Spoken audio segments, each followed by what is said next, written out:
நடக்கட்டும், இல்லைன்னாலும் அந்த அன்பு எல்லாமே வர மாதிரி நல்லா டெவலப் ஆகி போயிட்டு இருக்கு. மார்க் ஆண்டனி இங்கே நல்லா ரீச் ஆச்சு. இப்போ ராயனும் அங்கே நல்ல ஹிட் ஆயிருக்கு. ஸோ அதே மாதிரி நம்ம படங்கள் அங்கே வரவேற்பு கிடைக்கிற மாதிரி இந்த படத்துக்கு இங்கே வரவேற்பு கொடுங்க. ஆகஸ்ட் 29 சந்தோஷமா பாருங்க. சார் நானே சார் படத்துக்கு நம்ம எஸ்.ஜே. சூர்யா மேல உள்ள பிரியத்துல உங்க கேரக்டர் நேமும் சூர்யான்னு வச்சு சூர்யா சாட்டர்டேன்னு வச்சுட்டீங்க. எஸ்.ஜே. சூர்யா சார் இன்னைக்கு பெரிய நடிகர், ஆனா எப்போதும் பெரிய டைரக்டர். அவர் டைரக்ஷன்ல நடிக்கிற ஐடியாவும் இருக்கா? அதை பத்தி ஏதாவது பேசுனீங்களா? I would love to, sir. I'm looking forward to, but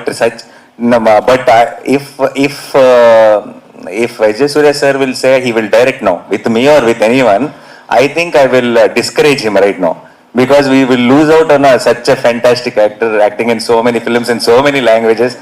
Because if he goes for direction, he'll be missing for 1 year, and we don't want to miss him on screen for 1 year.